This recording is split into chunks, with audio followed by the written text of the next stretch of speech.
Hello, I am Katina Horton, the Love and Freedom Toxic Relationship Recovery Coach. And today's message is entitled When Family Dysfunctions Goes Too Far and Can Possibly Lead to Narcissism. And before we get into the Bible teaching, I just want to remind you that we always do what? We wear a tie so we can make an impact. And that means that we're analyzing, we're troubleshooting, we're implementing, we're empowering, and then we're impacting the women in our homes, our communities, and around the world. And so, one of the ways we do that, one of the simple ways we do that is by sharing good biblical truths on healing and wholeness, etc. Right? So, if you could please hit that like button, and if you could share, if anything in this message is of value to you, if you can share it with another woman, or it even can be a male that might need this, right? We all have some type of family dysfunction, right? So, without further ado, I'm gonna get right into the Bible message. Dysfunction, rather, it can get out of control really fast. And what happens is it all starts with planting seeds in our family's love story gardens, right? And then what happens as well is that you've got seeds, right? But those seeds are words, okay?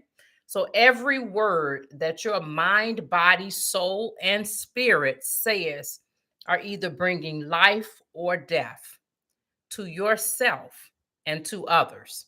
So if you keep that in mind, every time you say something, you're bringing life or death to yourself and or others. It will make us think twice about what it is that we're saying, right? And so like the old folks would say back in the day when I was growing up, more things are caught than are taught. Children are watching what you do. They're watching how you operate, which is basically your what? Operating system, right? That's like a computer. And then they decide for themselves what they want to install on their PC for their operating system. And then you think of the PC as a computer case, right? You've got, like, just say, for instance, if you're building a brand new desktop computer, the outside of the computer case would be the body.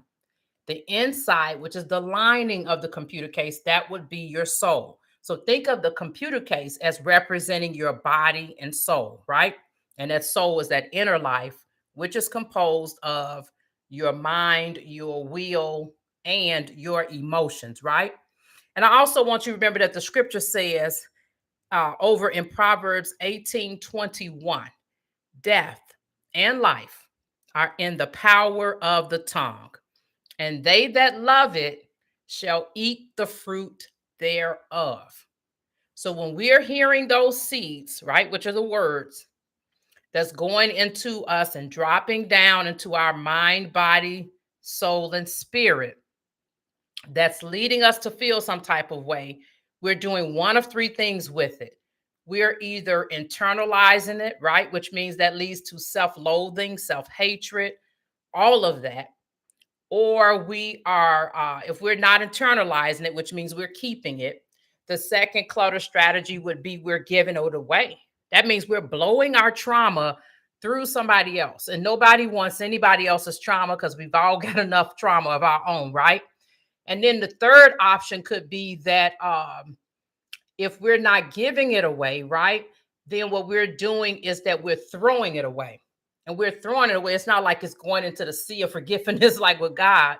When we're throwing it away, we're taking that trauma, we're healing from it, right? We're revealing, healing, feeling, and all of that. But then we're reframing what has happened, right? And that way, when we reframe it, we can throw it away in that sense, right?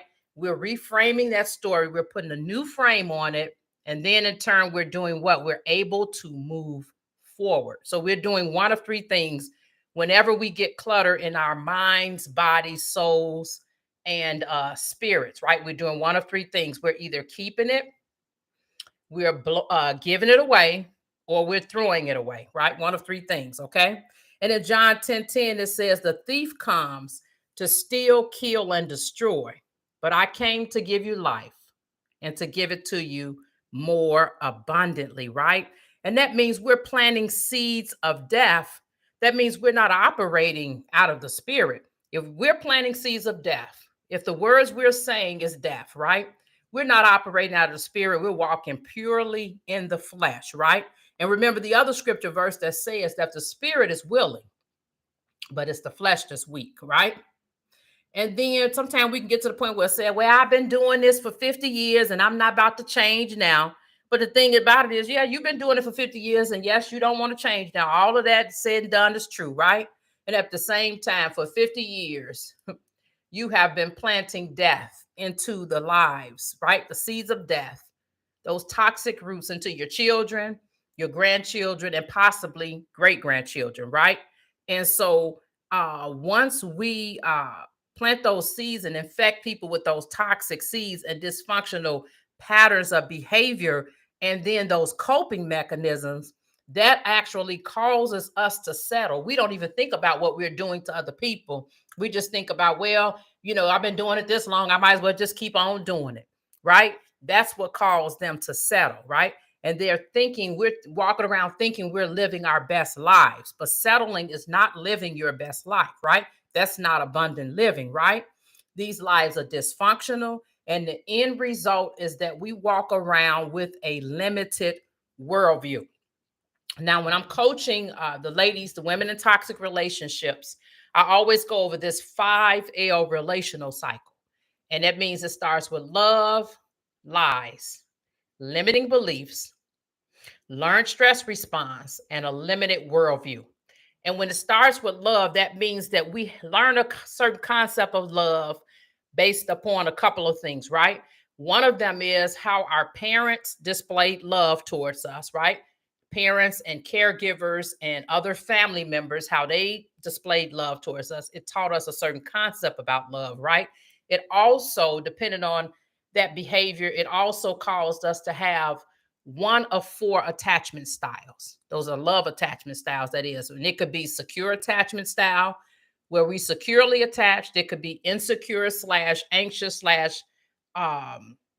love not love avoided, but love addictive attachment style, which is a lot of times how you get up and end up getting up into a toxic relationship, right?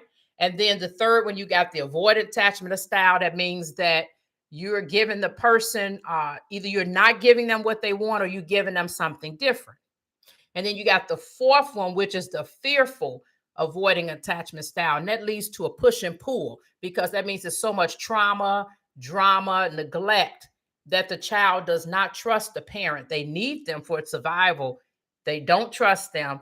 They don't learn about boundaries. And so their whole entire world, so to speak, is turned upside down, right? And so those are different attachment styles. And so what happens is your concept of love ends up creating a lie about love, right? Those lies turns into limiting beliefs. The limiting beliefs ends up causing an internal struggle, and it shows up as, like, think about it. If all of a sudden you realize, okay, I'm not enough. If you all of a sudden, if that limiting belief is created, it's going to cause an internal struggle, right? And that internal struggle is going to cause one of 4 stress responses, which is fighting, flighting, freezing, or fawning. And another way for fawning is called please a plea. Please appease. Is always a tongue tire. Please appease, which means you are trying to please the abuser, right? Anything you can to keep them comfortable, right? And so then your learned stress responses do what? Turn to the 5th L in the 5L cycle. And that means you're going to have a limited worldview. Your whole world is just built around trauma responses.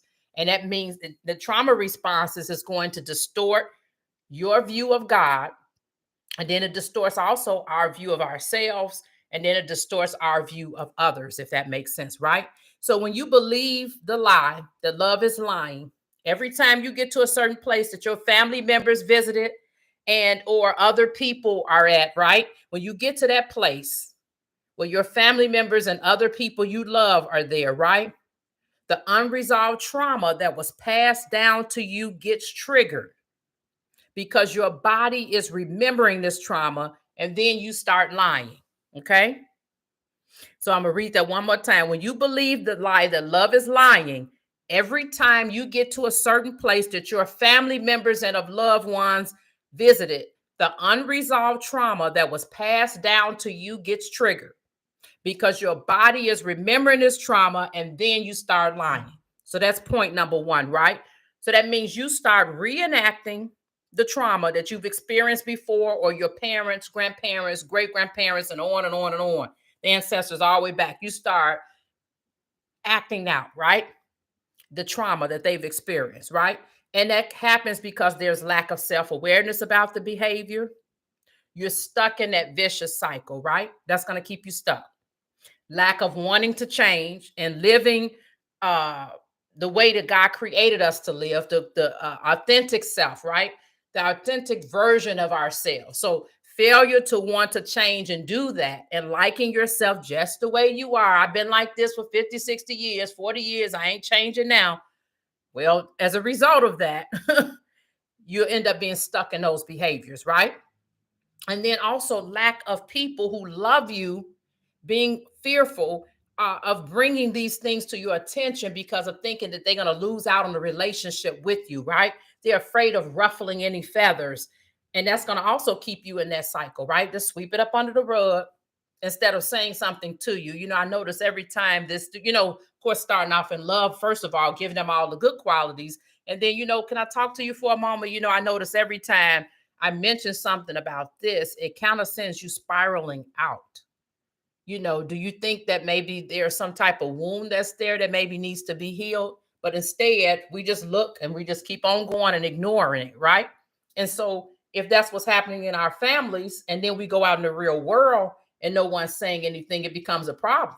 But then sometimes what happens is it's happening in the families. And then as you're a young adult, you're going out in the real world, and other people at the jobs and whatnot, they're not tolerating, and you're thinking, well, what's wrong with them? It's not that there's anything wrong with them. It's like nobody said anything to you at home.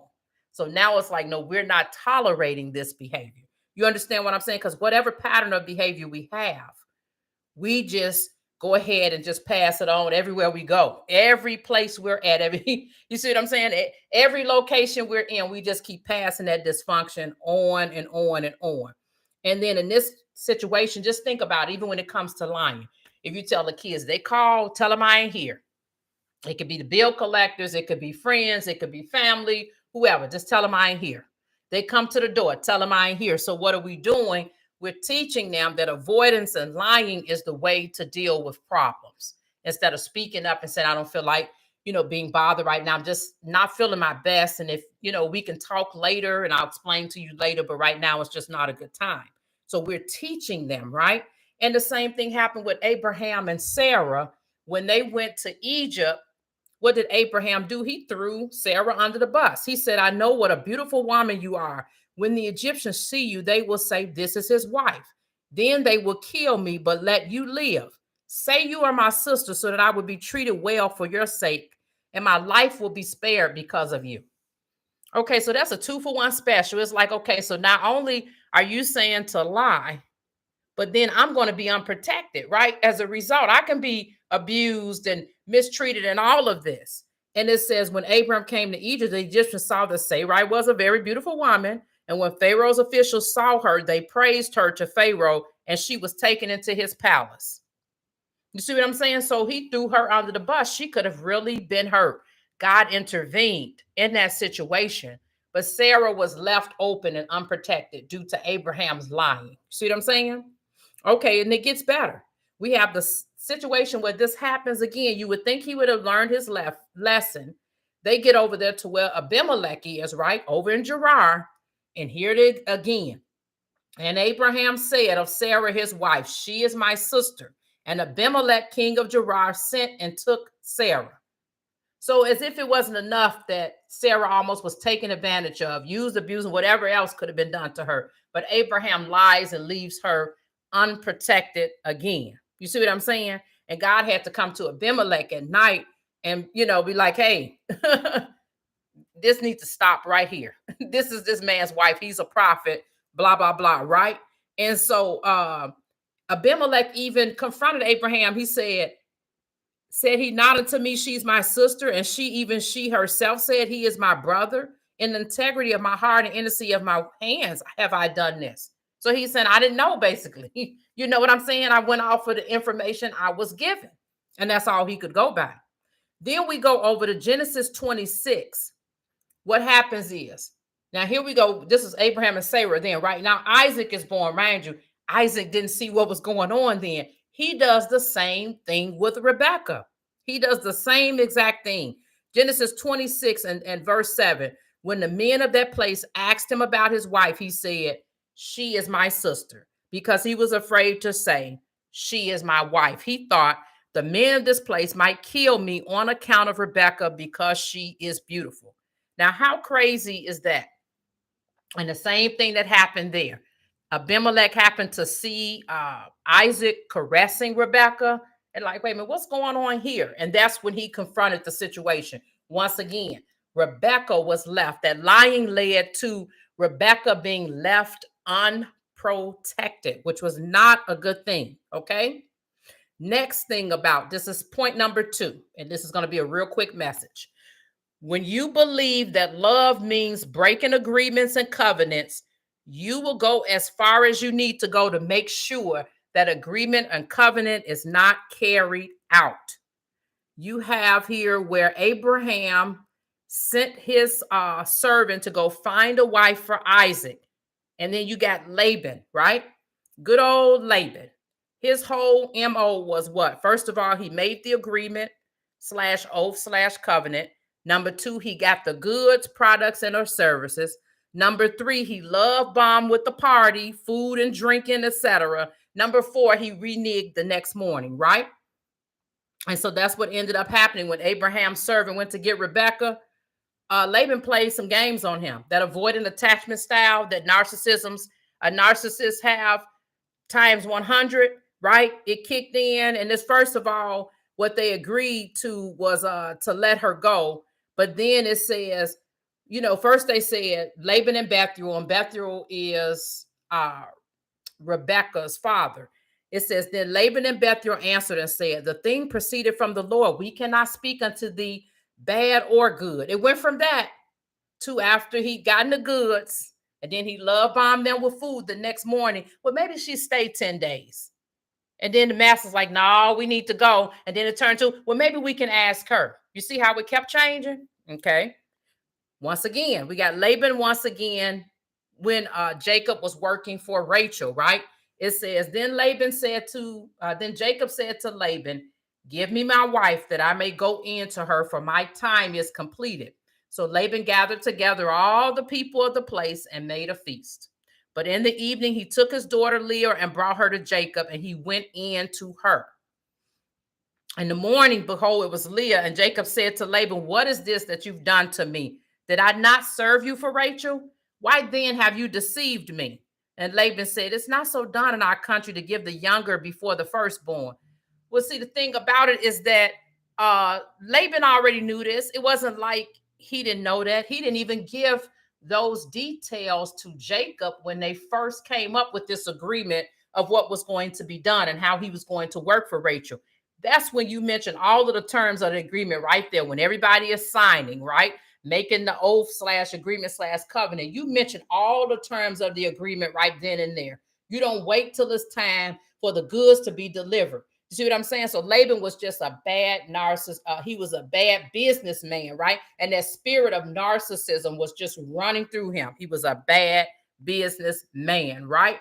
And so, like I said, you ended up with a 2-for-1 special where the men were deceitful and lying about their women when it came to Abraham, and then Isaac, that trauma getting triggered, and he wasn't even born yet. He gets to the same place in time that his dad had, and all of a sudden, he starts reinforcing that unresolved trauma. He starts reinforcing those triggers start coming out. He starts acting out the trauma of his dad lying about his wife.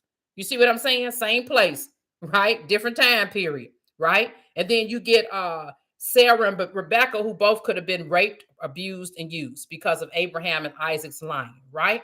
And then the thing that about it is, even when it came to Rebecca going with Abraham's servant, so that she could be Isaac's wife. The thing about it is her father spoke up once, and after that, when it came to them blessing her and seeing her on her way, he didn't have anything else to do with it. So it's like you got that lying attached to unprotected women when it came to the men. You see what I'm saying? When it came to Abraham, When it came to Isaac, when it came to Laban, when it came to Abraham, when it came to Isaac, and then you got Laban who was lying, right? But then underneath that, you got Bethuel, who was Rebekah's father, who just sat back and didn't do anything. He let Laban go and handle the business of trying to see whether his daughter was going to actually go with Abraham's servant to go and marry Isaac. He just sat back. It's like emotionally detached, which is another family issue, right? And then the next point I want to make is when love is breaking covenants and agreements, it leads to identity theft, right? When love is breaking covenants and agreements, it leads to identity theft. And that's when you get the situation where Jacob and Esau had certain blessings set out for them, right? And so what ends up happening is that Jacob ends up swindling Esau out of his birthright, first of all, over a bowl of stew. Then he ends up doing this identity theft thing. And this was all thought up by Rebecca, the mom, right? She ends up deciding that the only thing that she can do is to come up with this crazy plan, right?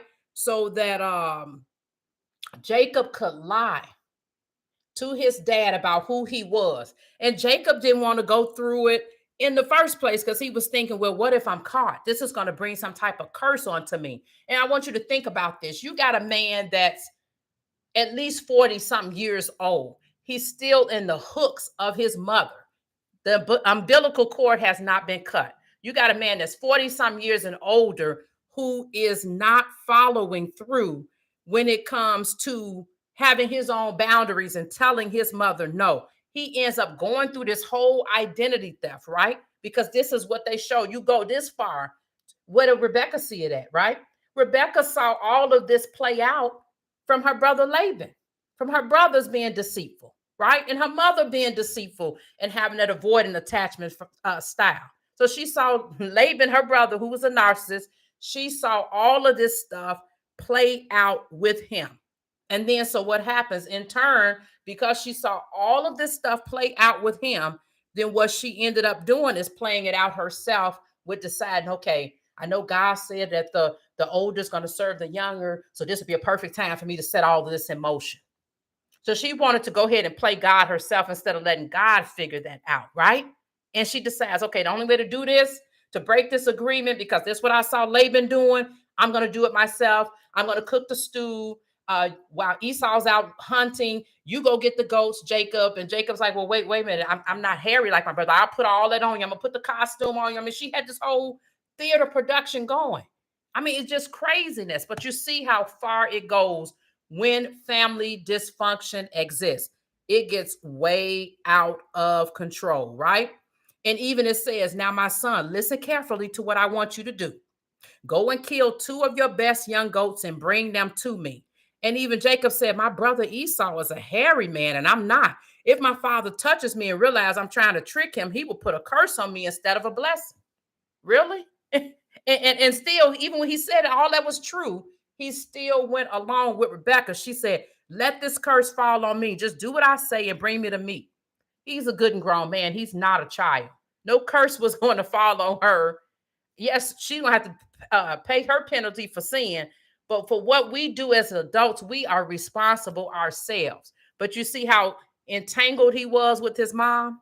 And all of that came out from what she saw before she left home as possibly a young adult is what I'm thinking, right?